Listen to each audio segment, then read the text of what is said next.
Такой кофейный десерт я обычно делаю на празднике, чтобы удивить гостей. Это нереально вкусно. А делается он на самом деле очень просто и довольно быстро. Сначала испечем бисквит. Он очень простой, очень вкусный, рассыпчатый такой, прям нежный-нежный. Без разделения просто взбейте яйца с сахаром, а затем просейте туда какао с мукой. Все, выпекайте при 180 градусов до золотистой корочки. Само собой, готовность все равно проверяйте палочкой. Бисквит довольно хорошо поднимается, когда остынет, разрежьте его на 2 коржа. Теперь сделаем молочно-кофейный крем. Делается тоже элементарно. Положите в кастрюльку абсолютно все ингредиенты, которые указаны для сливочного крема. На среднем огне уварите все это до кремообразного состояния. Крем начнет густеть именно тогда, когда у вас появляется первое кипение, то есть кукурузный крахмал вступает в реакцию. Ему нужно прокипеть 1 минутку, и крем готов.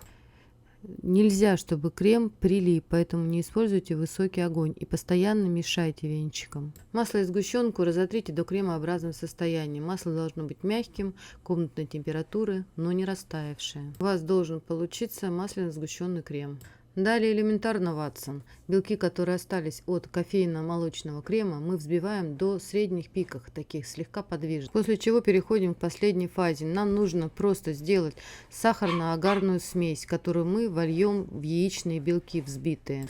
Для чего это делается? Чтобы стерилизовать белки, конечно, потому что белки у нас сырые. Агарно-сахарная смесь у нас очень горячая, практически 108 градусов. Она у нас вливается в белки, и они полностью дезинфицируются, можно кушать безопасно. Агар-агар тем и хорош, что он не разрушается в горячих средах, в отличие от желатина.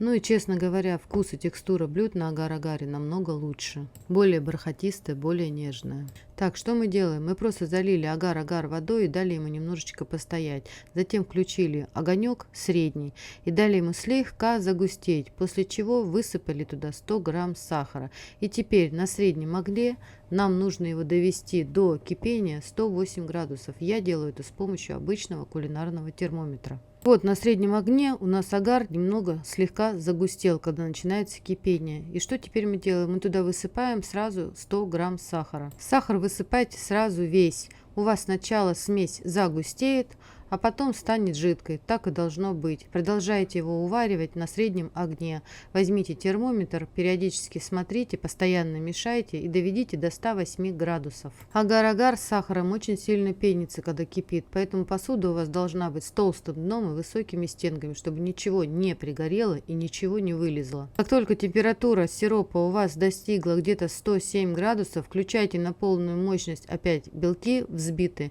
и вливайте туда очень тонкой струйкой агарную смесь с сахаром. Это заварит белки и стерилизует их. Не делайте это быстро, а тонкой-тонкой струйкой туда вливаете миксер на полную скорость. И после того, как вы вольете, сразу миксер не выключайте, дайте ему еще поработать, чтобы белки остыли где-то до 50 градусов. Белковая смесь у вас еще подзагустеет, пики станут нормальными, жесткими, стойкими. На 50 градусов снижайте скорость миксера до минимума. Теперь в эти остывшие стерилизованные белки с агар-агаром нам нужно положить остальные ингредиенты, которые мы уже подготовили заранее. Вмешайте туда кофейно-молочную смесь, сгущенку с маслом и творожный сыр.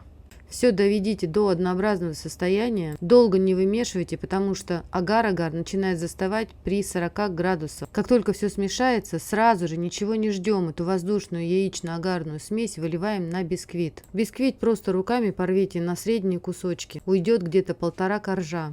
Уложите на дно, сильно не приминайте и залейте воздушной смесью. Поставьте кофейный десерт на ночь в холодильник. Приятного аппетита!